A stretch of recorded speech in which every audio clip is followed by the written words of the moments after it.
Hello and welcome to All Things Foster, a place for coffee, connection, and community. Our episode today is sponsored by Sunday Sharp with AMC Mortgage in Amarillo.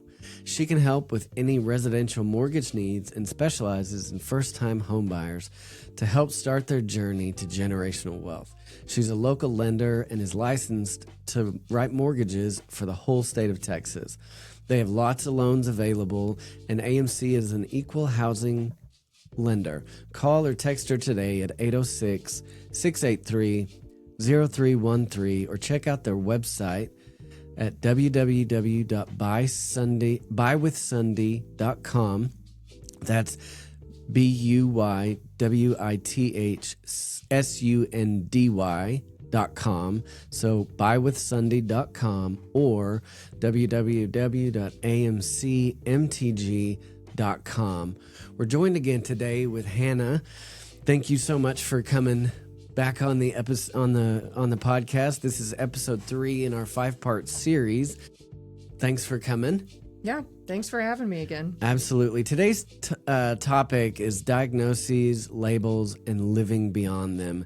We've been talking about trauma, and largely the goal is to learn more about trauma, but to get to the place where we understand that trauma is reversible. We can learn to live with trauma. And so that's our end goal.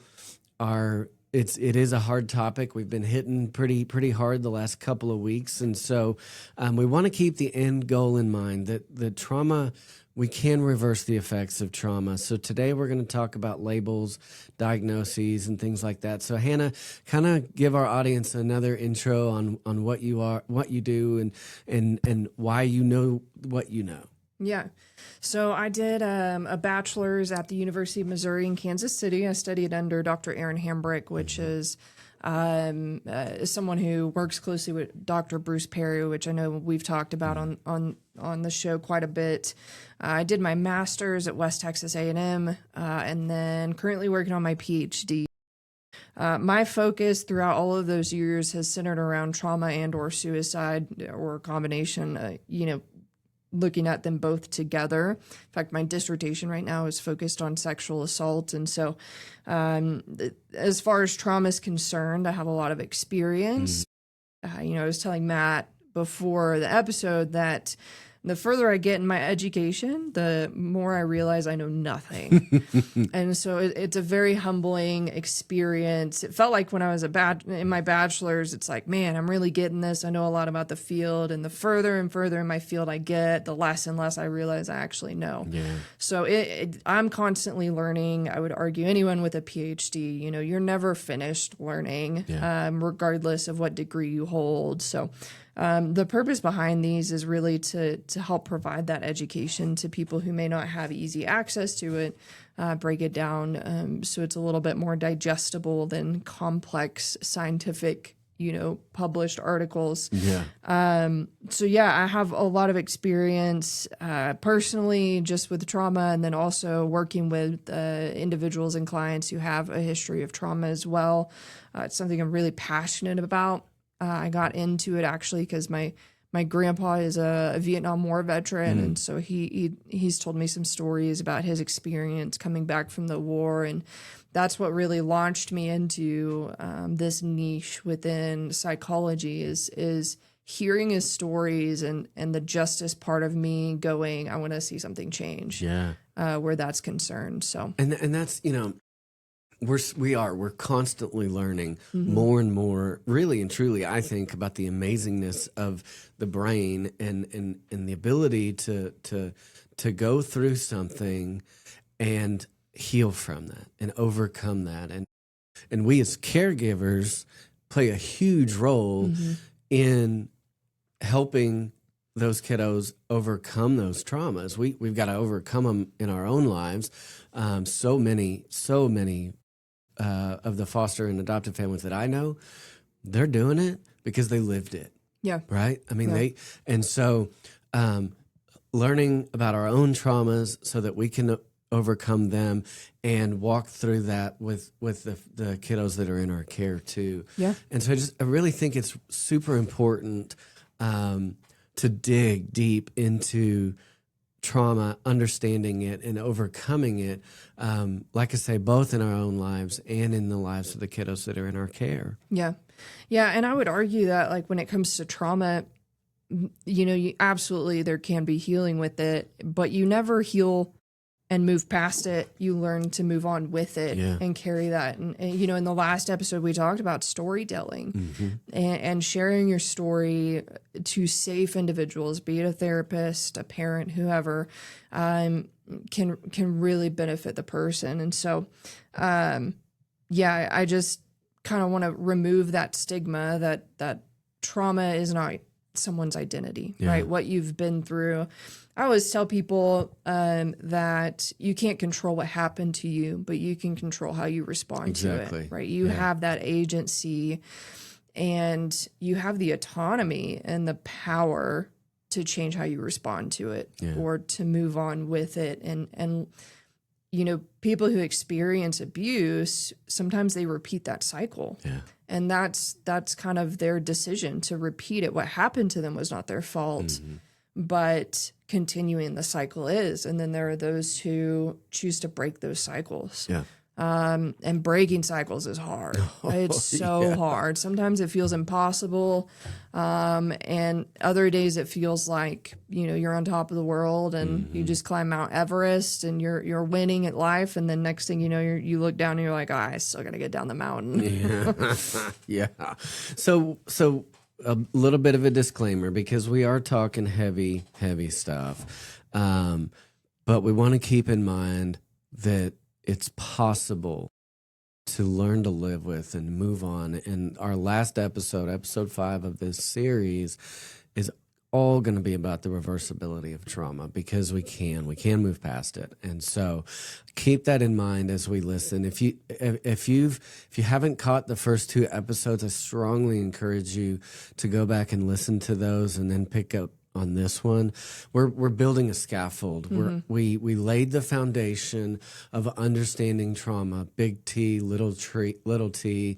Then last week we talked about how we busted the myth that you're either born with it and that's how you're going to be. It's all about nature. And then we talked about how nurture, it's both and. We talked about that. And so today we're going to talk about the diagnoses, the labels, and living beyond them. And so we're building this foundation so that everybody can understand. So if you haven't listened to them, I strongly encourage you to go back and listen to those. And then another disclaimer, guys, we are not giving you the tools to diagnose yourself. You are not objective in your ability to diagnose yourself. Right. And so we're talking about these things so that we can understand them, but we are not psychologists, psychiatrists. Those of you listening and me are not, and don't have the tools to diagnose yourself. So we're not trying to do that. We're trying to understand the diagnoses and how to move over them. So what are we really kind of expecting to learn in this episode? Yeah, so this will be probably one of the shorter episodes of our series, because again, my goal here is and I'll even tell you, as someone who has a master's and is currently working on a PhD in this field, it would be unethical for me to even diagnose myself, right? It's unethical for me to treat and diagnose someone that I know, be it a friend or family member. And so really emphasizing that, please don't take this as diagnosing yourself, like you said, but understanding these diagnoses a little bit, and then also trying to destigmatize mental health a little bit more, while also knowing, especially if someone's seeing a psychiatrist, those physicians generally don't spend a lot of time with their patients. And so a lot of words or diagnoses can get thrown out. So helping people maybe understand a little bit more about what those mean, and that, yes, it will feel like a label, but that is not, again, like, trauma is not your identity. That diagnosis is not your identity. And so that's really what this will be focused on. And that myth being busted is for this episode is really going to be the myth of you are your diagnosis. Like, well, I'm someone who, I'm a PTSD sufferer, or I'm autistic, whatever the case may be.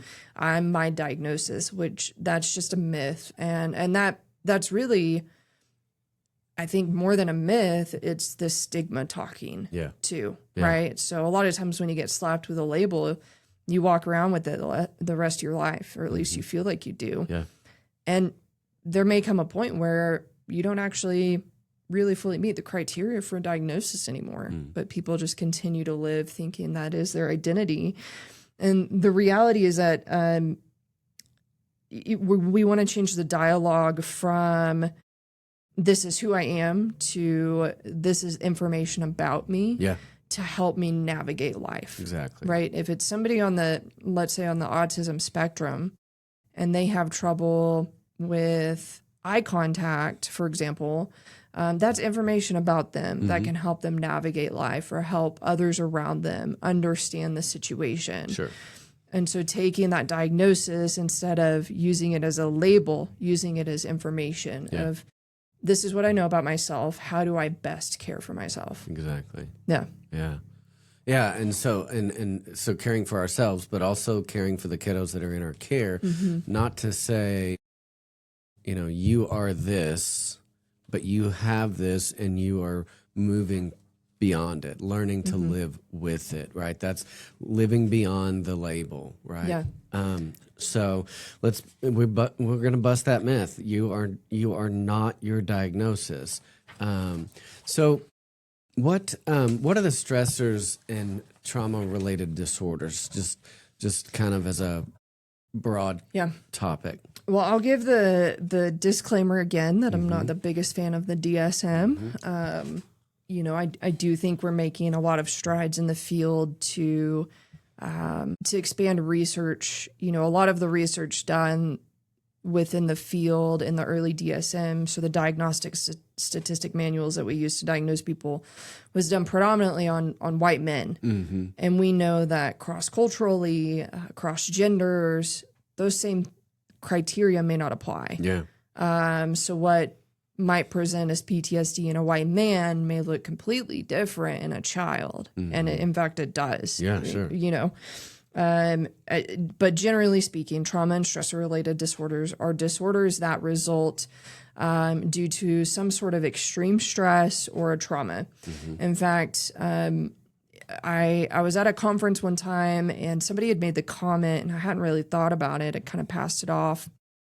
I wrote the note and then went back to it later and was sitting with it, that trauma and stressor-related disorders are one of the few, if not the only set of disorders that is the result of an external issue. Yeah. Right? So for example, let's take bipolar, which is a major mood disorder, that is a chemical imbalance in the brain. Yeah. Right? Post-traumatic stress disorder does not happen unless there's some sort of trauma. Exactly. Depression can happen without trauma, right? And so I think there's, again, caveats to a lot of things within the field. Like I said, last episode, yes, it depends. It really does depend. But broadly speaking, they're just a group of emotional and behavioral problems that result from some sort of traumatic event or something extremely stressful. And when I say stressful, again, I'm not meaning it's finals week and, oh my gosh, I'm stressed. It could be the instability of finances. That's like a little T trauma potentially of just having that instability, not knowing if you're going to be able to pay your bills or whatever.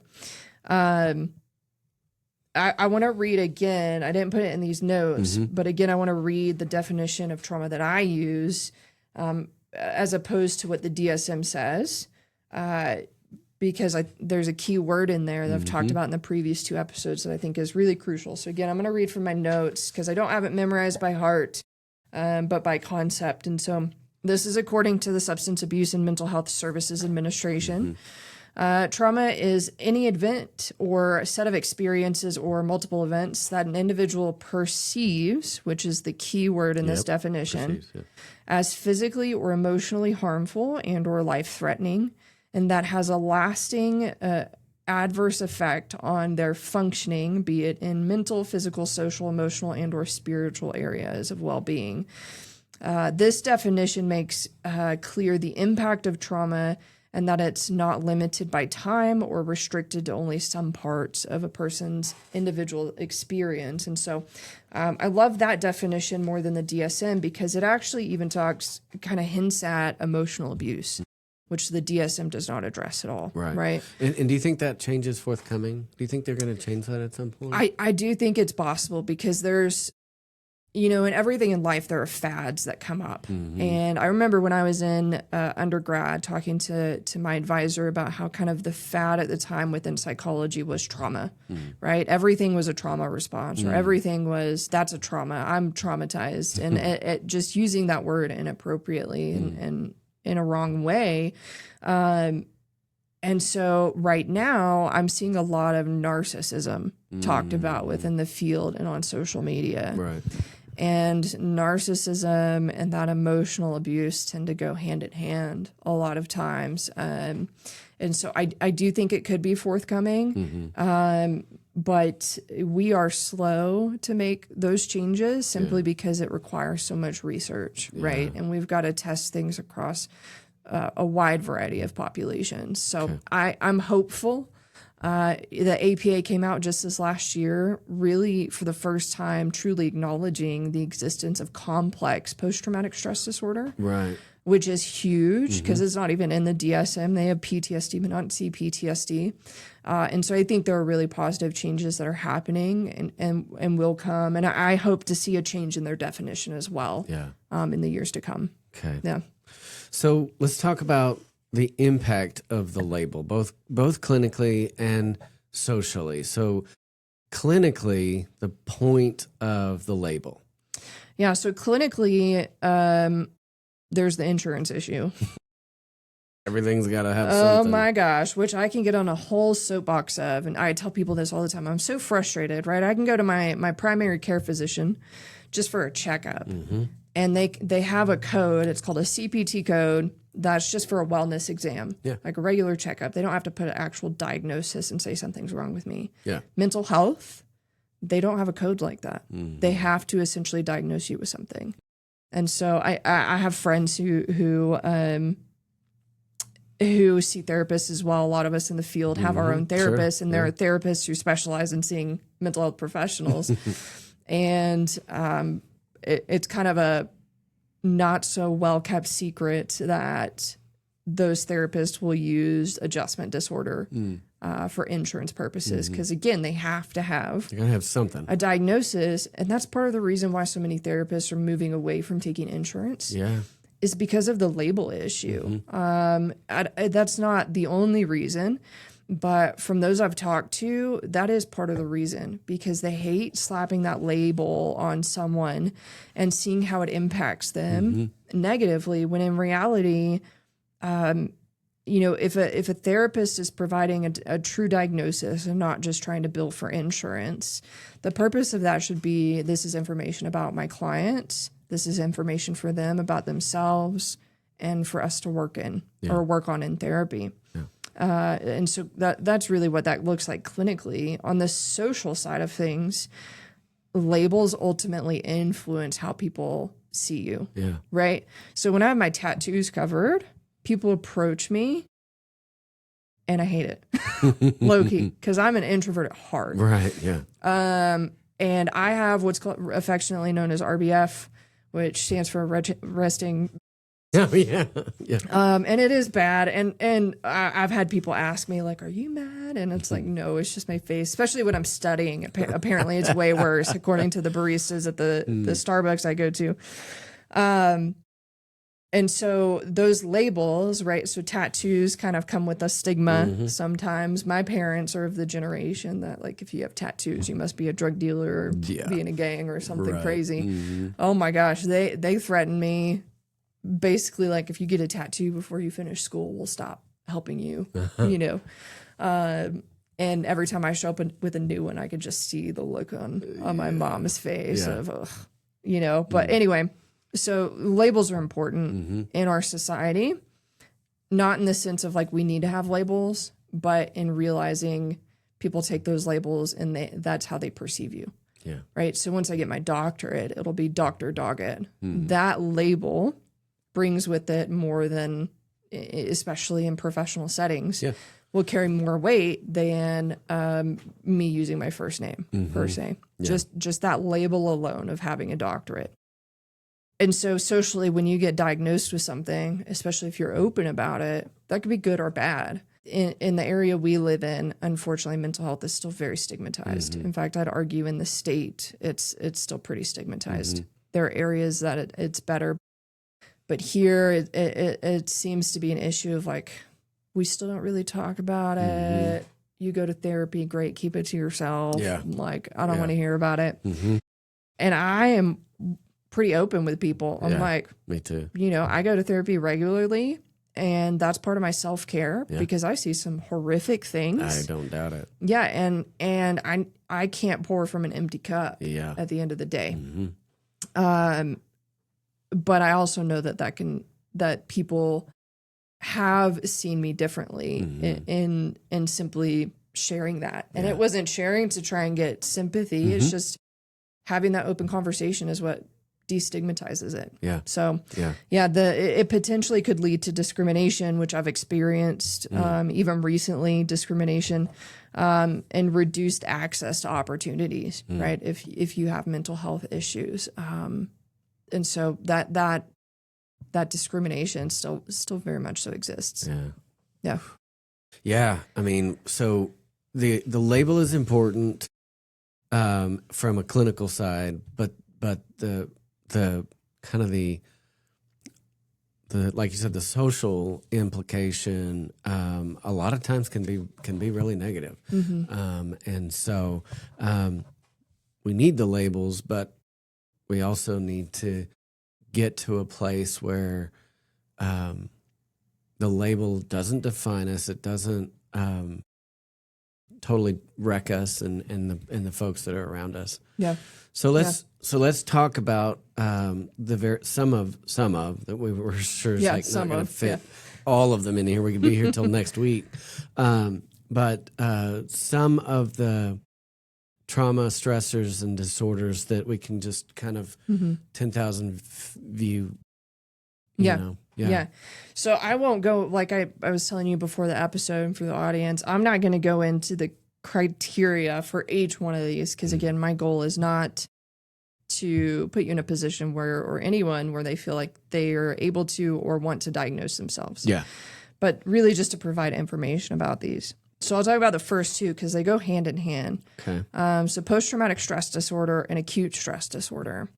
The only difference between these two things is acute stress disorder is anything that is essentially that group of symptomology that lasts 30 days or less. Once it hits that 31-day mark, it's PTSD. And that could be for, a total of 60 days. There's also a delayed onset of PTSD. There are plenty of veterans who have come back from the war, or any war, my grandpa being one of them, actually. And he told me that it was 6 months before he really even started to have any symptoms. And so delayed onset is a real thing too. Sure. Yeah. And so that's really the only difference between those two is just how long you have the symptoms. Okay. It doesn't have to do with what type of trauma or how long ago the trauma took place. It's how long have the symptoms been going on. Right. The next... Well, we haven't really defined PTSD, have we? Well, we haven't. I can talk a little bit about it. Okay. Post-traumatic stress disorder is probably the most common that most people are aware of. In fact, I think I just got something in the mail because I do the PTSD stamps, the PTSD awareness stamps. And I know that even the USPS will do things for veterans, and have the little ribbon on them, the green ribbon for mental health. And So it's a group of symptoms that can range from hyperarousal, hypervigilance, reactivation. So those could be like it really is a lot of symptoms. So flashbacks, night terrors, hypervigilance, avoiding reminders of that trauma. So it could be avoiding the color red if your offender was wearing a red shirt. Yeah. Right. It really is a huge range of symptomology. Poor sleep. In fact, PTSD used to be housed under the group of anxiety disorders because those two things, you see a lot of anxiety within post-traumatic stress disorder. And we'll talk a little bit about comorbidity, Right. which just means presence of multiple diagnoses. Sure. But yeah, PTSD is the result of experiencing something traumatic. Again, the DSM defines it different than what I read earlier. Yeah. And so the way they define it, there are a lot of people I know who have the symptomology of PTSD, but because their trauma doesn't fit under the DSM's definition, they technically wouldn't qualify for it because that is the first criteria. That's great. Is that you have to meet like something in that definition.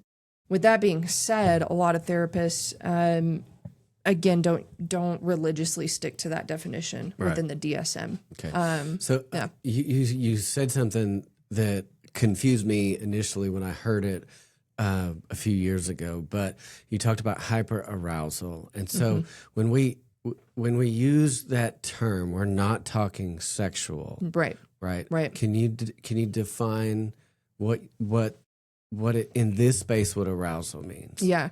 So hyperarousal in this space, think about it physiologically, that heart rate being up, hyperarousal symptoms. You could also see that hypervigilance, right? So kind of just that your cortisol is elevated physiologically, your blood pressure might be up, your heart rate might be up.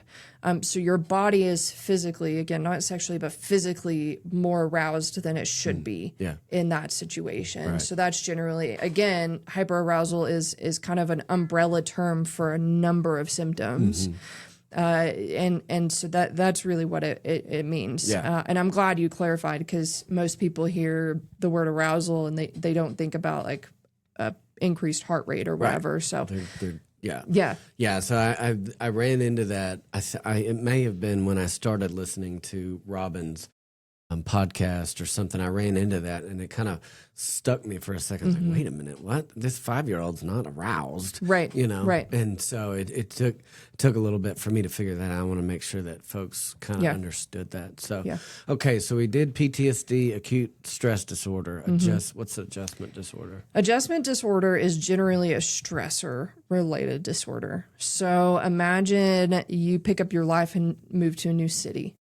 And you experience extreme anxiety or depression as a result of that. In fact, in the DSM, there's 3 kind of specifiers. It's acute disorder with predominantly depression, or not acute, sorry, adjustment with predominantly anxiety, predominantly depression, and then other specified. And then, therapists can kind of fill in the blank. But so it's more stressor related.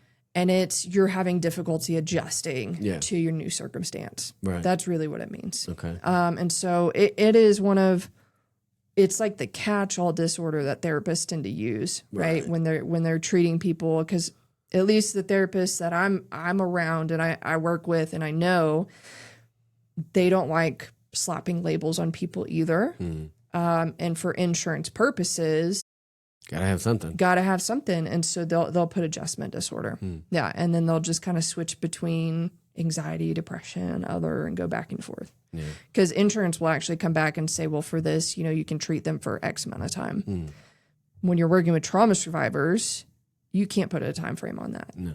Because everyone's going to respond and react differently to processing what's happened. When I was a kid, because we were adopted through foster, we were on Medicaid. And I didn't understand. But we were told, my parents told us that we could see a counselor, but it was only 6 sessions. And I was like, 6 sessions? I'm not even going to know the guy. No. Like, I'm not doing it.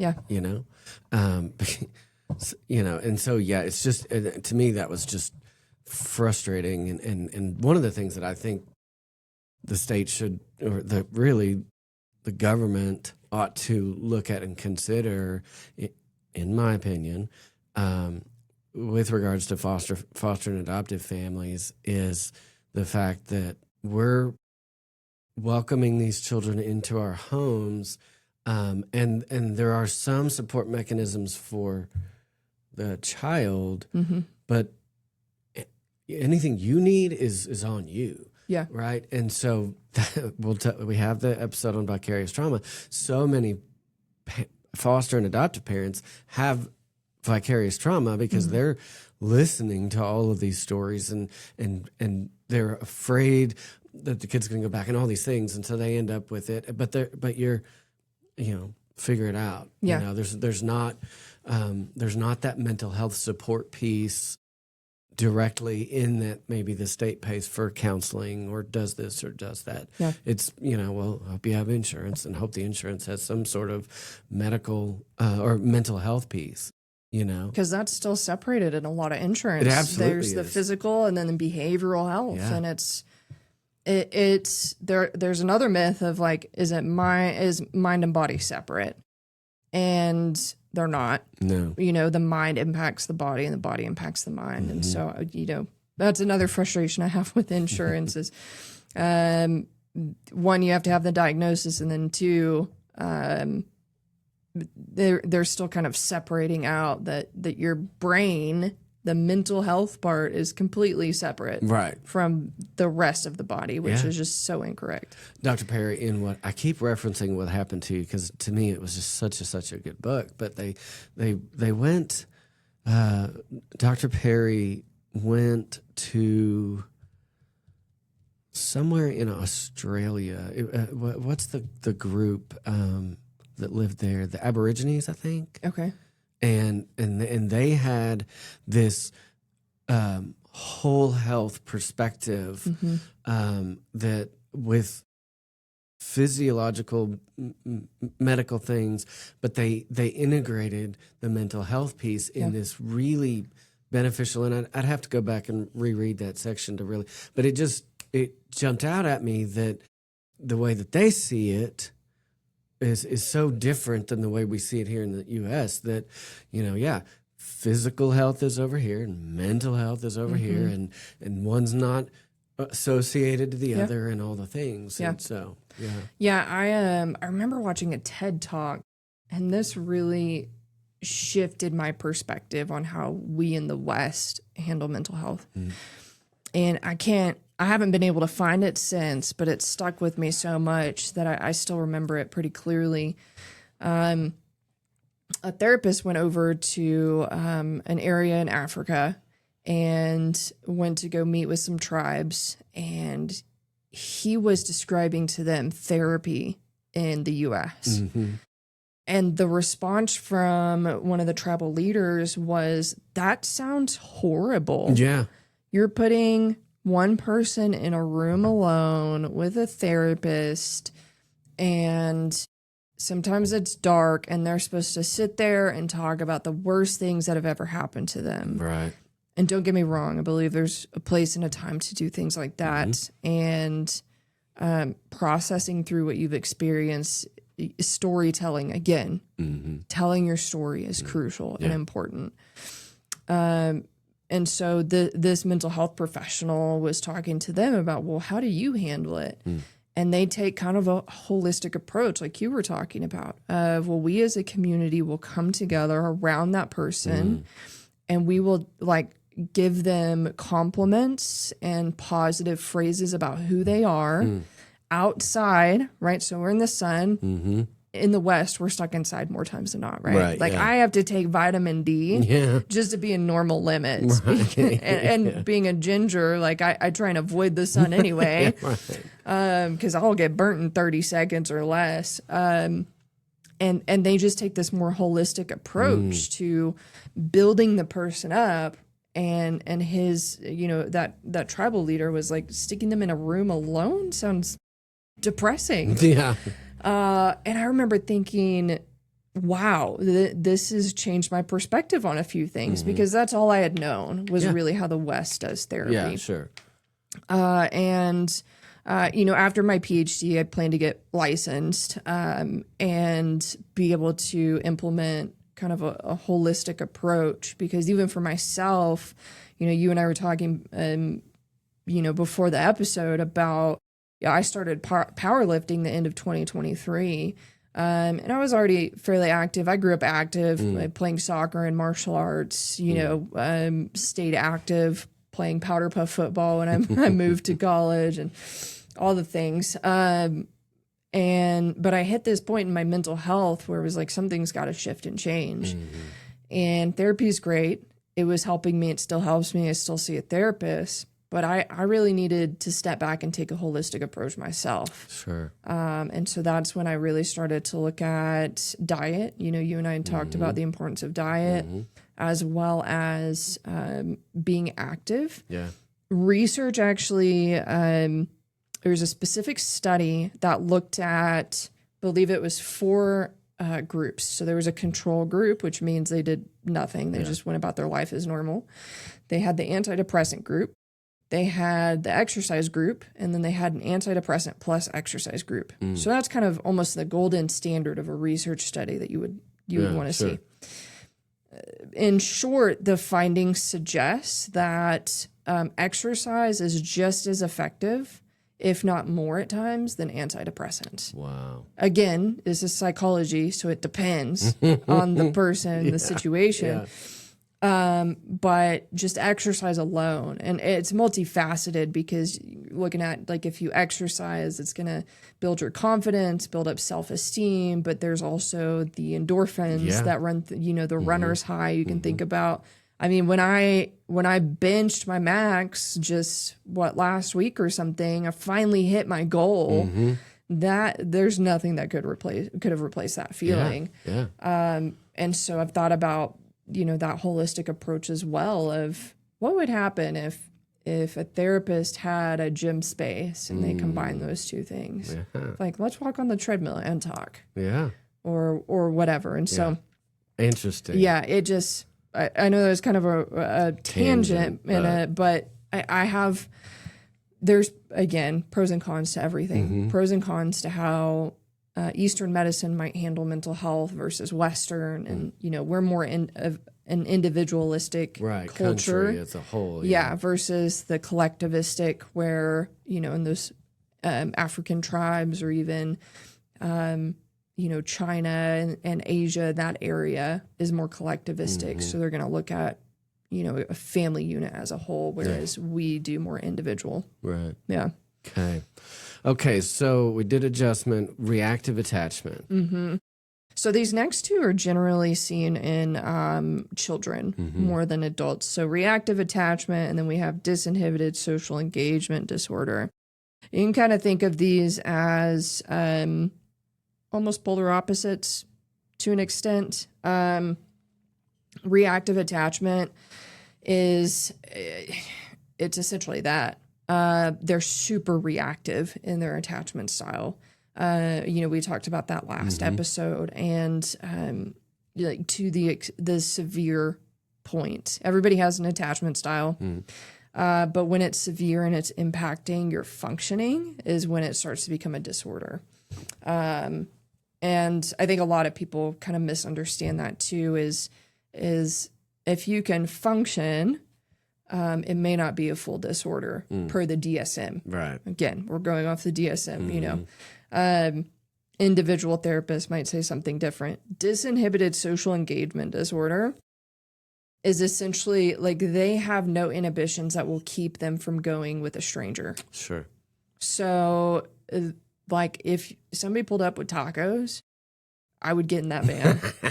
So fast. Right, yeah. Especially if they're from El Giro and they're carne asada. Like, that's how you kidnap me right there. That right there, there right? We go. Thankfully, I have inhibitions that would keep me from that. Yeah. So maybe I wouldn't get in the van. Depends on how many tacos you have. But these kids are the ones that are, think about the kids on a leash. Parents put those leash backpacks on. Those might I'm not saying all of those kids have this. No, we're not. But they're the ones that are like, oh, look, I want to go talk to this person. They have no inhibitions. So they don't really have that concept of fear keeping them from going with a stranger or, running away from parents. Whereas reactive attachment is, I'm going to freak out if my parents aren't here, to the extreme side of it. So those two are really more seen in the pediatric population. But in fact, I don't know any therapist personally. I'm not saying it doesn't happen because I don't want to generalize, but I don't know any therapist personally that has ever used those diagnoses for adults. So those are generally pediatric specific. Interesting. On PTSD, I do want to make a note, and I'll probably talk about it a little bit later. PTSD in kids does not look like PTSD in adults. Sure. In fact, years ago, they tried to get something called developmental trauma disorder added to the DSM. And it was essentially the PTSD for kids, but with proper symptomology of how kids with trauma histories actually present. And that varies. Dr. Perry, in his book, Boy Who Was Raised as a Dog, he actually talks about having clients who were diagnosed with various other things. Because he's both an MD and a PhD. So he's got really best of both worlds. He's a neurologist, right? He's a psychiatrist and a psychologist. Okay. Yeah. And so he has the ability to prescribe if and when needed, but then the psychologist side of him spends times with his patients, right? Or at least did. Right now he runs like the Child Trauma Academy, and I'm sure he's super busy. But so developmental trauma disorder would have kind of helped to account for the symptomology seen in that pediatric trauma exposed population. Okay. I know it was shot down. I don't know why. The DSM and APA propose changes a lot of times, and it's got to go through, all the paces and red tape. But yeah. Okay. So those are just a few, small handful, but probably, would you say these are the most common? Yeah, especially so in kids, those bottom three. So adjustment disorder, reactive attachment, and disinhibited social engagement.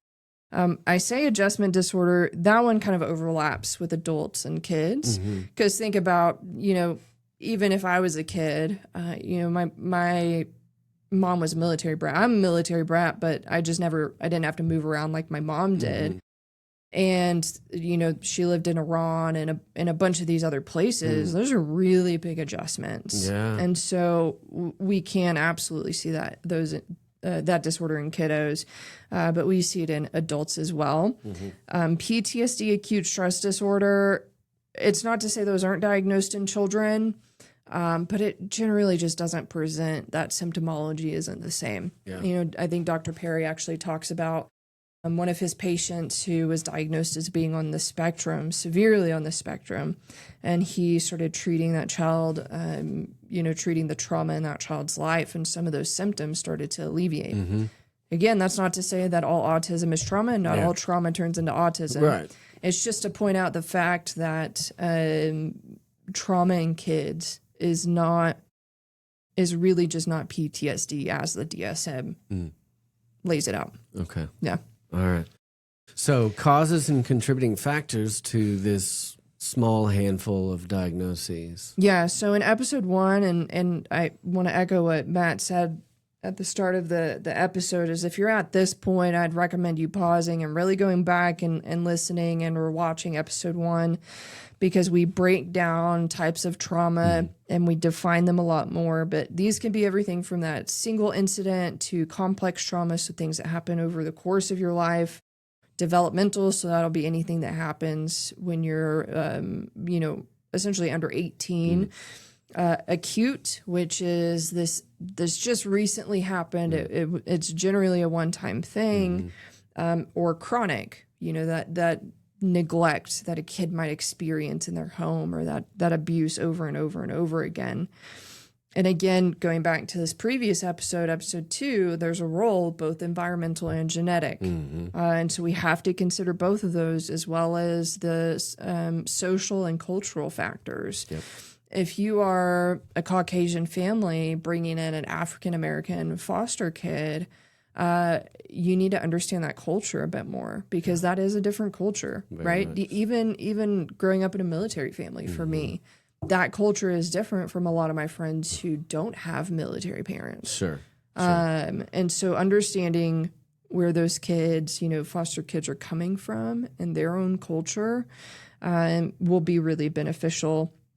Again, that takes us back to, the previous episode where we talked about epigenetics. So again, reiterating, please, if you've made it this far and you haven't listened to episode 1 and 2, please pause, go do that, and then come back to here. Yeah, for sure. Yeah.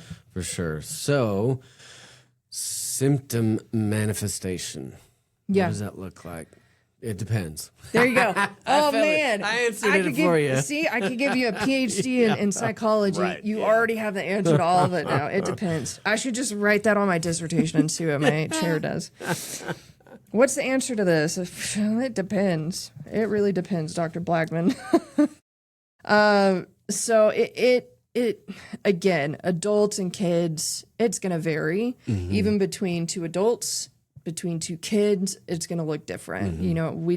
I talked a little bit last episode about my own experiences talking with my sister about the home in which we grew up, having very different perceptions of what happened and what went on, and even very different reactions, right? She was at that time when we were growing up, she was more of the pushback rebel when we were younger, and has become more of the, I'm just going to avoid with the conflict because it's not helping anybody. Right.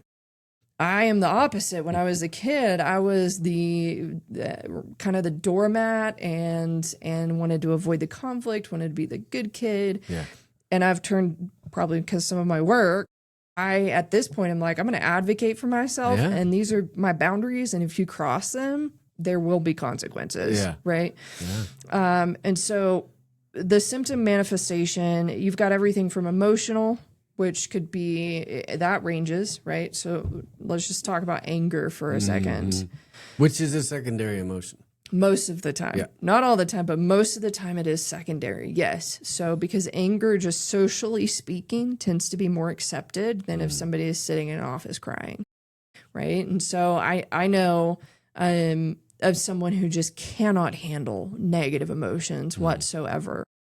And they would just be like, it'll be fine. And that's really, really invalidating. Right. And so when it comes to the emotional side, being mindful of what emotion and helping them name it, right? Last episode, I talked about how naming the emotions, and I taught my students when I taught freshmen, naming the emotion actually helps to decrease its power over you. Right. So there's a book, and I want to recommend it to everybody. If you don't have it, it's called Atlas of the Heart by Brene Brown. She breaks down, I think, 80-something emotions that she's found in her research. So she's got a PhD in social work. Atlas of the Heart? Of the Heart, yes. I'll link it down below, too. Perfect. So I highly recommend that book because, and I'm talking, it's maybe a couple pages per emotion. But if I sat down and if I asked you right now, can you tell me the difference between envy and jealousy? Most people can't tell you the difference between those two, but they are different. Yeah. One, like envy, is being essentially wishing you had something that you don't. Jealousy is being afraid that something you have could be taken away from you. And so being able to name those emotions, being able to say I'm overwhelmed versus stressed, because those are different. Yeah. Understanding grief versus sadness, because those are different levels, kind of the same coin, but different levels. Grief is deeper. Yeah. And so that book, she breaks them down really well. I think is beneficial for everybody just to read. I've got it on my shelf at home. Yeah. I go back to it regularly, trying to figure out what emotion I'm what feeling. Am I feeling right I'm like, now? I don't know what's going on, but there's something, and flip through the pages. So We've got the emotional aspect, cognitive. In anyone who's experienced trauma, memory lapses. There could be brain fog, or I mean, just cognitively speaking, trauma can actually change the volume of the amygdala, which is your emotion regulation center of your brain, the volume of the hippocampus, which is your memory center. And so if it can change the volume of that, imagine like the implications cognitively of it. And that could be either making it smaller or larger. There's been studies that have found both. Wow. Especially in the pediatric population. And so trauma, again, we talked about epigenetics, how it impacts genes. It has a neurobiological effect as well on the brain. There's the physical impact, especially in abuse cases and in those severe trauma cases, but also just physiologically, if we think about cortisol in the body, that's going to have a physical impact, especially if it's long-term and chronic. And then just overall behavioral problems. That could be in school, that could be at home. Some kids do great in school and then they'll have behavioral when they get home, or it could be vice versa. I would argue a lot of times it depends on where they feel safe to act out. Right. But that's not always the case either. Again, it depends. It depends. It depends. And then we have comorbidity. Yes, which essentially what Means more than one. Yeah, comorbidity means that there's more than one and they tend to be grouped together. Depression is often comorbid with anxiety and vice versa.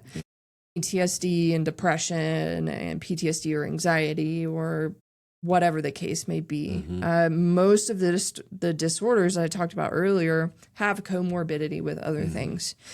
And so understanding that, especially, and I put it here, substance use disorder as well, especially with trauma survivors. I have a friend who used to work at a substance use facility, and she said she had not met anyone in her years there that did not have a history of trauma. Again, I'm not going to say A causes B, but I do think when we see substance use, there's some sort of self-medication that's going on and some other issues. And so that's why it's comorbid with so many other things. I would argue that substance use generally does not stand alone. I would say there's probably something else going on as well. And so with PTSD, with all those, like I said, anxiety, depression, you could see, I've seen in kids ADHD. What else? Oppositional defiancy disorder. I know of someone who was diagnosed with bipolar 1 at the age of 12. And we as a field generally do not diagnose anyone with bipolar 1 or 2 until they're 18 or older. Right. But 12 years old and was heavily medicated for most of their life. Jeez. And so I say all of that to say, don't be afraid to seek a second opinion. Absolutely. Especially if you're like, if you as the parent, if your gut is telling you something, generally your gut's going to be right. Right. Yeah. Yeah. So it's you cancer. If somebody tells you something and you want to go get a second opinion because you think it might be something else, and mental health is the same. I mean, two counselors can approach something with the same person and get two different outcomes. And so if you see in your child a thing and you go and somebody tells you it's this, but you really aren't sure, get a second opinion. Yeah. It depends. Yeah. It depends. And you get to fire your therapist whenever you want, if you want or need to. It really is.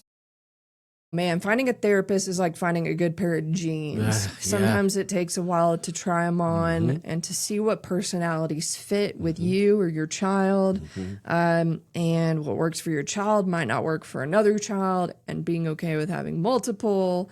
And just being understanding of that. It's not like going to primary care physician where a cold is a cold. Right. And it's going to be treated the same generally. Yeah. So, you've got down here, trauma disorders in children often do not present as classic PTSD. What's the, how do you think it presents differently? I see ADHD a lot. Yeah. If I'm being honest. Yeah. In fact, years ago, they tried to get ADHD renamed to executive functioning disorder, which I think is a more appropriate name because it hints at executive functioning happens in the frontal lobe. Yep. So it's that front part of our brain. Logic. Yes. For men, sadly, y'all 26, right? 30 for y'all. 30. Yeah. Oh, they changed it. It's about 25 for women. So when women date older, just know there's a reason for it. We're hoping their brains are a little caught up. But executive functioning disorder is what they tried to rename ADHD to. And it's because those kids have a hard time doing any type of executive functioning. And I see that a lot in kids who have a history of trauma. I don't know all of the neurobiology behind it. This is just what I see, and even research shows that as well. You know, again, if you, in Dr. Perry's book, The Boy Who Was Raised as a Dog, he talks about a myriad of clients that he treated and worked on their trauma history with that came in with a whole bunch of other diagnoses, right? ADHD, autism, depression in kids, you know, being really reserved. There's introversion, and then there is self-isolation, like intentionally pulling back. Yeah. That's not necessarily normal for a kid, right? Generally, kids are pretty social for the most part. Even if they're introverts, they'll have their little group or whatever. But yeah, so it really does not present. When people think PTSD, most people think veterans and flashbacks, night terrors, things like that, which can happen. Kids can have bad dreams. But generally we tend to see it behaviorally. They have behavioral issues. Their grades start slipping. Complaints, other complaints at school, or suddenly their behavior's changed.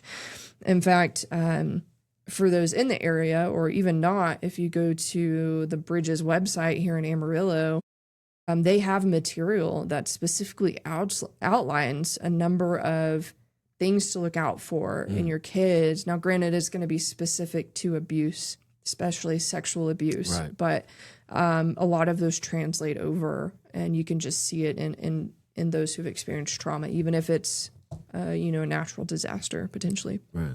No. Okay. So this next segment is, I'm kind of excited to talk about because we're talking about the power and the pitfalls of labels. You know, the title of our podcast is Diagnoses, Labels, and Living Beyond Them. And I realize there is a power to it and there's a pitfall to it. You know, your first point here, accepting the diagnosis without letting it define you.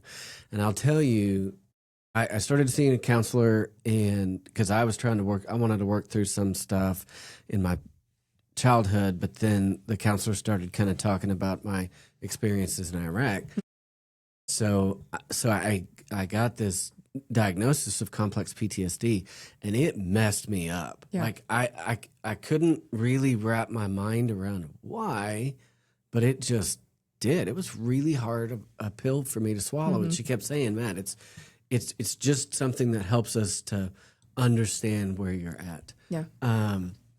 And I don't know, it really messed me up. And so I want to accept the diagnosis without letting it define you.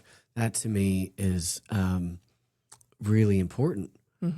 Yeah, it goes back to what I said kind of early on in the episode of it's just information about you. You know, I was talking to a friend about a recent diagnosis that she received, and I was messaging her, and I said, you know what? I think everybody's got their issues at some point in time in their life, right? Everybody experiences loss, grief. In fact, under the trauma and stress related disorders, I don't have it listed, but prolonged grief disorder is now in the DSM. So recognizing that grief isn't just over in 2 weeks, you know? But she and I were talking, and I was like, you know, but you're the same person walking out of that room after you receive that diagnosis than you were when you walked in. Like that doesn't change. And I've met a lot of people who have a diagnosis and it's really become a huge part of their identity. And they're like, oh man, I can't go do this because of X, Y, and Z. Yeah. And you know, I'll be honest, especially in this area because of the work I do, I get really anxious when I'm out in public because I know so many offenders, and I'm even sometimes worried about running into clients, especially if I'm, you know, it's Sunday, I'm in pajamas, I got to run to the grocery store real quick. Right. And I got a hat on hoping no one recognizes me. You know, it's 100 degrees, I'm still going to cover up my tattoos kind of thing. But a lot of people will get hit with a diagnosis and feel like that completely changes their reality. Yeah. And in all actuality, it doesn't, right? Who you're leaving that therapy session as is the same person you walked in as, with one exception is that you have more information about yourself and how to take care of yourself. So why do you think it hits so hard to get the diagnosis? Because we, at least culturally, live on labels. Like the biggest, coolest job, right? The label of being CEO or the label of valedictorian, having the highest GPA, or all of these awards. I think about, you know, even what we do up here in Amarillo, the Amarillo Choice Awards, those are labels. And we naturally do that just as humans. We categorize things. Yeah. And so labels are very much so just naturally part of our nature. And it's some people, I think, get hit harder with it because they, and this is just anecdotal experience, so I'm not coming at this with research, but what I've seen is they didn't see themselves as that way, and to be told that they're that way kind of shatters their self-esteem and their self-identity. And so it's like everything's shattered and it feels like they have to build back up from the ground up. And I'm speaking from a place of a lot of the sexual assault survivors I've worked with. That is objectively one of the most traumatic types of trauma. And research will back that up.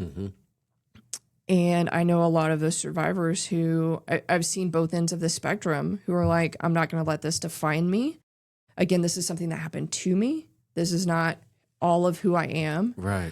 And then you've got the other ones who are like, I don't know if I'm going to be able to leave the house. I've had ones where it's like, I can't talk to this cop simply because he's a man. And that's where I come in and I'm like, okay, that's totally fine. I'll get you a female officer type thing. And that's my job to come in and advocate for them. But I just naturally, we gravitate towards labels and we want to know who someone is, and labels help with that. So it just, again, it depends. So you think, so how do we shift that to where, I mean, is it self-talk? Is it just working through? How do we shift that? You get the diagnosis, and then maybe it rocks your world a little bit, but then you move on. Yeah. You know what I'm saying? How do we overcome that thought that, oh my God, something's really wrong with me? Yeah. I think it starts with, because you're not getting a diagnosis unless you're seeing a medical or mental health professional, period. Right? So you shouldn't be diagnosing yourself. You shouldn't be asking your therapist friends to diagnose you. In fact, in my master's degree, my advisor was really good about teaching us about kind of how to turn off that analytical part of our brain when we're with friends and family instead of sitting there, you know, analyzing, creating a file on them like, oh my God, that's a symptom. Let me write it down and put it in my little mental file. And so I would say it starts with a conversation with your provider. Tell them up front and be honest of like, I'm not doing well with being given this diagnosis, because ultimately they're going to know you better than I can on a podcast, than you, probably anybody else, to help them navigate that situation. Right. And then I also know a lot of people who start going to therapy for the purpose of simply processing and talking through maybe their past childhood, their traumas, current stressors going on. If you're someone who's prone to taking on a label and making it your identity, don't ask for your diagnosis. Right. Because there's really no other, unless you seek it out from the therapist. And if that's a concern you have, I would say you could also tell your therapist, like, don't tell me. Yeah. Now, there are going to be times where that's required. There are a number of mental health diagnoses that generally, need medication to treat them, that therapy isn't enough. And so generally you're going to need to know what that is. So you can go talk to a psychiatrist and say, this is what I have. This is what I need help with. So it goes back to that self-awareness. So are you really stuck on labels? And then even if you don't know, you get the diagnosis and it hits you, have an open conversation with your provider about, how do I navigate through this? And how do I not make this my entire identity? How do I not let this impact me negatively, but instead use it for information about how to care best for myself? Sure. Yeah. Okay. So you say advocate for yourself, communicate your needs to your providers, your employers, your family, everybody. Right. Yeah. Yeah. And family can be tricky, especially when you receive a diagnosis of some sort of saying, I've got X, and your family, depending on the family, they might stigmatize mental health and they start to treat you different or walk on eggshells. And it's like, I am the same person I was last Tuesday as I am today. Again, the only difference is that I've gotten more information about myself. And so I would say be mindful of who you share that with. That's just boundary setting, keeping yourself safe. But advocate for yourself too. If you don't agree with a diagnosis, go get a second opinion. Yeah. Plain and simple. Yeah. Go try on a new pair of jeans, like get a new therapist type thing. Sure. And that leads into also knowing your rights. As of right now, and things could change, but mental health diagnoses are covered under the Americans with Disability Act, the ADA. You can ask for reasonable accommodations based on your diagnosis. Yeah. And the only person who's going to know what your actual diagnosis is HR, and they're bound by confidentiality. Right. And so don't be afraid to ask for accommodations if needed, right? Like if you have to travel for work and traveling gives you horrible social anxiety, ask for them to have to give you a week in notice in advance so that you can properly prepare for that. Sure. And it's hard to advocate for yourself. It really is, because the system is not made. We have things in place to help people with disabilities, but the system is really still not set up for individuals with disabilities. Yeah. And so it's just, man, keep advocating for yourself, and it's a pain in the butt. Yeah, for sure. Yeah. Yeah, definitely. With my service dog Max, I mean, one of the things that they kind of told us in the beginning was you and he are covered under the ADA, and so if you go somewhere that legally you're allowed to go, they can't tell you can't bring that dog in here, and they shouldn't be asking you either what his and they do. Well, why do you have him? Well, then they told us it's a medical alert dog, and that's all. Yeah, I don't have to talk about it any more than that. And by and large, we have gone so many places. There was one business here in town, Western Bowl. We tried to do some training in there. There was 4 or 5 of us and tried to go in, and they wouldn't let us in. Wow. With Hope Lives Here. Yeah. And I mean, the clerk at the desk didn't know what they were talking about and wouldn't let us in. But by and large, I mean, that was really the one issue where we tried to go somewhere and they wouldn't let us in. But yeah, you've got to know the ADA is there.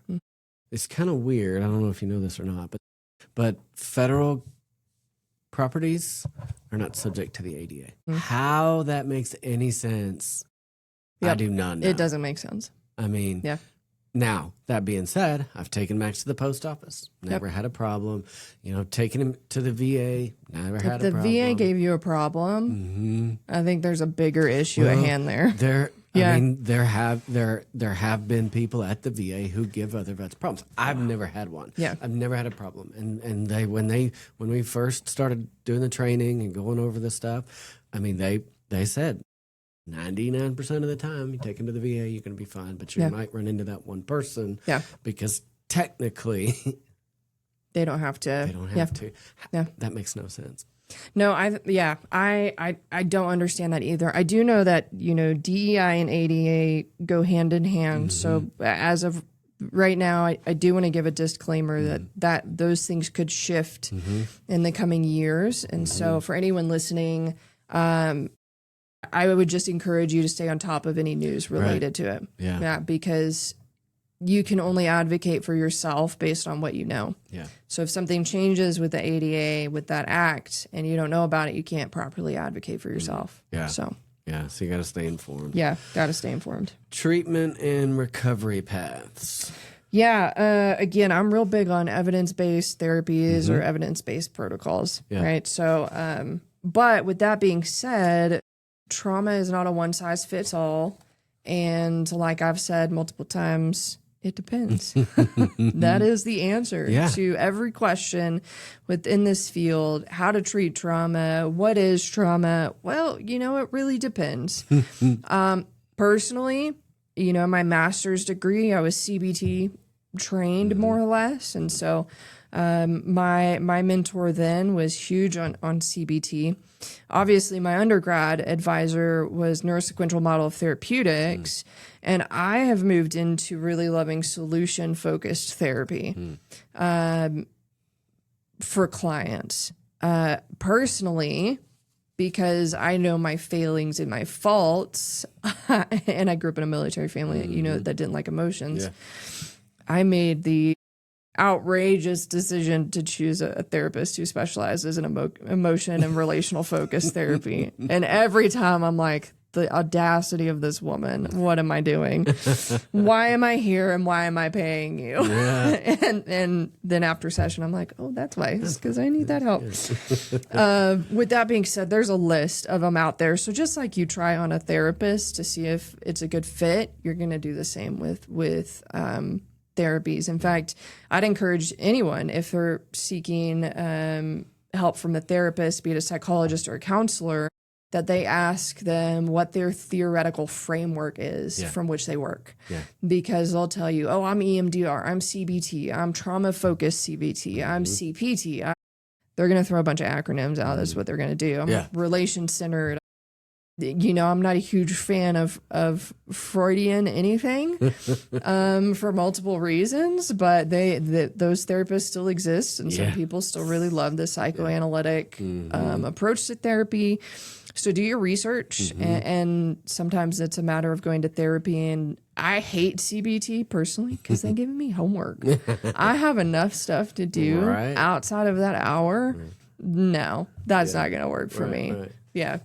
So when it comes to treatment and recovery paths, evidence-based therapies, highly recommend those, seeking help from a licensed professional. There are somatic therapies. Somatic just has to do with really that connection to your body.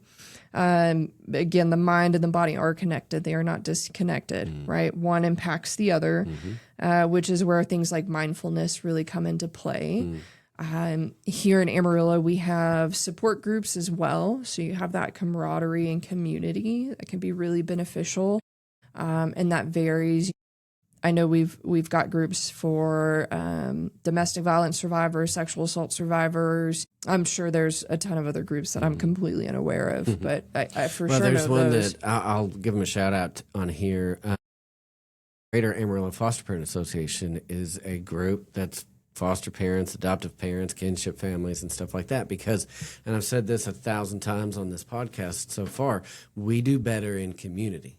We do better in community. 100%. So my, statement is walking with families, working with churches, waking up the community to better serve the kiddos in foster care. So, but walking with those, like, we do better in community. And so, you know, if you're struggling with a diagnosis of PTSD or this or that, there's most probably some group out there for you to get involved in. That or Facebook groups. Yeah. I'm actually, so I suffer with migraines. I have since I was in high school. And I joined a Facebook migraine group because it's also really isolating to be struggling with, be it physical or mental health. Yeah. And when you find a group of people struggling with the same thing, it can be really freeing. And then there's also the aspect of, hey, have you heard about this? Exactly. And that resource sharing. Yes. And there were some things that even as someone who has access to all the newest research, because I'm a student as well, I can look up anything related to migraines. Like I have access to PubMed and whatnot. There were things migraine related that I didn't know. And I worked under a neurologist who specialized in head injuries and headaches. Oh, wow. Yeah. And so groups like that can be really beneficial, and I highly recommend them. And then also lifestyle integration. So that talks about really self-care, boundaries, knowing and understanding your triggers. I'm not going to say you should avoid all your triggers. I think desensitization is a really beneficial thing in therapy. It's essentially exposure therapy. With that being said, you will never catch me doing exposure therapy with spiders, which I am irrationally afraid of. I'm going to 3D print one to put here next I week. will walk out. I will walk out. I will scream like a little girl at the top of my lungs, which very few people have ever seen, and I will run. Right. Yeah. I hate spiders so much, but exposure therapy is talking about your triggers and even slowly being around some of them. I'm not saying to go stand next to your offender. Yeah. Right. But if, let's say if parks trigger you for some reason, right? If you were assaulted at a park, you could slowly work up to actually going to one, right? Maybe look at a picture first. So those triggers, desensitizing yourself to them, can be really beneficial for individuals. And then, God, boundary setting. Yeah. I could talk for hours just on setting boundaries and holding them. And not just holding them, but when somebody crosses them, there should be consequences. Yeah. I'm not saying you've got to like physically punish them or whatever. But, you know, I've had some people I've had to hold some strong boundaries with. And sometimes it looks like I'm going to take a break from this relationship because you crossed a boundary after I asked you not to. Right. And so them having consequences and realizing they don't just get to blow past a boundary with me and it be fine. Yeah. And nothing happen. Yeah. And boundaries are just really, really important, especially for those who are trying to process through trauma. And even in the foster care setting, you've got to set boundaries with those kiddos. Kids might seem to really hate discipline and boundaries, but the kids who have those things do better. Yeah. Plain and simple. So yeah, for sure. So let's talk about person first, strength based language. What do you mean by that? Well, we talked a little bit about it last episode. So hopefully everybody listening to this is caught up. It's really, instead of saying a PTSD sufferer, which puts the diagnosis first, and it centers on that, you would say a person with PTSD, a person with autism. So it's acknowledging that they're a person first. Right. So it's helping to change the dialogue, because language does matter, right? In my field, we've moved away from saying committed suicide or a successful attempt, which means that they died by suicide, which is actually the term that we use now, is died by suicide, because the word success has a positive connotation. Right. Why are we That's why I putting was that with the thinking, word suicide? Yeah. Right? Like we say died by suicide for a reason. Yeah. Because if we say committed, like you can't commit cancer, you died from cancer, and suicide generally results from mental health disorders, and so you're not committing depression or anxiety. Like, so anyway, it's changing that language to put the person first, And then it also helps to focus on resilience and growth. In fact, there's something called post-traumatic growth that I don't go into, but y'all can Google it and pull up what it is. It's exactly what it sounds like. It's growth post a trauma, what that could look like. And it just helps with, again, changing that language. And I've talked about it because I'll say sexual assault survivors. Most people will say sexual assault victim. Those words carry different connotations. Yeah. And so changing the verbiage actually passively communicates to the other person something different when I say survivor versus victim. Yeah. And research has shown that, right? So survivor empowers them of like, yeah, I did survive that. I can be resilient. I can grow after this, versus victim of like, man, this happened to me. There's nothing I can do about it. Whatever the case.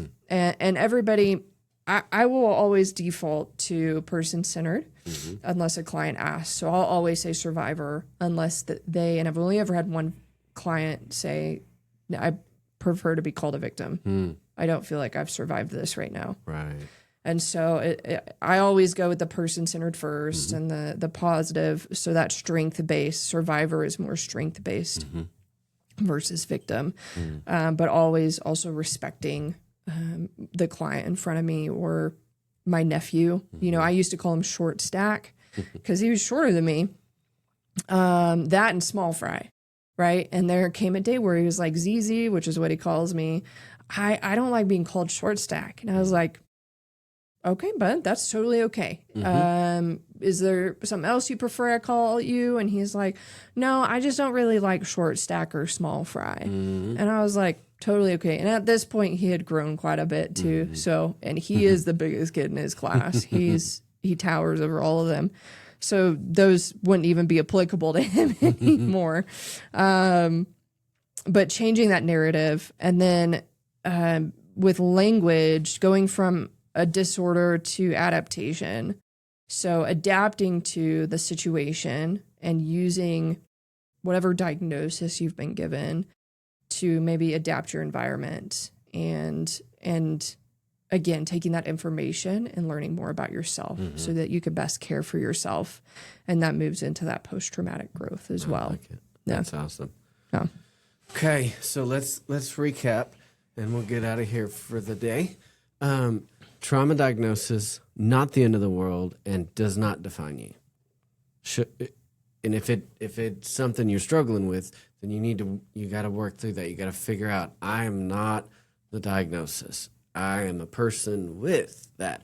I have anxiety. I am anxious about this, not I have anxiety. Or I am anxious. Yeah. Right. Yeah. Yeah. Don't make it your identity. Yeah. It's not who you are. We keep talking about it. The last episode, you can, what do we call it? We can reverse the effects of trauma. We can make it through it. And so, so if you have a diagnosis, or if you have a child who has a diagnosis, they're still a person. All we're doing is helping identify maybe what they're struggling with. Yeah. And then also being able to focus on their strengths, right? Maybe you've got a kid who's got ADHD and they struggle in one area of their life and excel in the other. Instead of focusing so much on their failings and their weaknesses, focus on their strengths. Yeah. Build them up in that way. Accentuate the positive. That made me feel really old. All right, guys. Well, guys, stop and think. Go listen to your body, listen to your experiences, and normalize. It's okay to get help. It's okay to get help, whether it's for you, for one of your kids, for your spouse. We can move past these things. We can, what did you call it? I keep going back to it. We can live beyond the diagnosis that we have. There is hope. Over and over and over again, we're going to say that there is hope. And so definitely get help if you need it. If you're dealing with vicarious trauma, get help, right? You're not helping anybody by just dealing with it. Or suppressing it and just trying to ignore it. Yeah. Yep. That's a ticking time bomb. Absolutely is. So, Hannah, thanks again so much for coming today and sharing with this. I feel like I'm just absorbing and learning so much. I feel like I could go through, and I'm going to have to edit these episodes, and I feel like I'm going to learn again and more because I just eat this stuff up. I mean, it's so important to me, to who I am, to the dad that I want to be, the husband I want to be, the grandpa that I want to be, and all the things. And so thanks so much for coming on. Thanks for having me. Absolutely. Yeah. 2 more episodes. 2 more episodes, and we'll wrap this season up, or this series. But guys, like, share, subscribe. It helps us. It's going to help other folks that don't know that we're even out there. We're here to connect families with resources that are out there, to build resilience in parenting and in our relationships and stuff like that. And so if people don't know that we're here, they're not going to get the message. And so please like, share, and subscribe to All Things Foster. We're here. Primarily, our main thing is placement packages. And so a placement package is customized to the needs of each kiddo. And so every kiddo gets a suitcase, a blanket, a teddy bear, a book, a Bible, and a toy. Every kiddo. And so on top of that, they get whatever they need. So it could be clothes, it could be diapers, it could be a car seat, it could be so many other things. Basically, if a kiddo needs it at some point, we've done it. And so there's about 600 kids that come into care in a given year in the 26 counties. So we're at 60 for the year, and we just hit the first part of June. So we've got a long ways to go to where every kiddo gets a placement package, and that's the end goal. My goal this year is 125.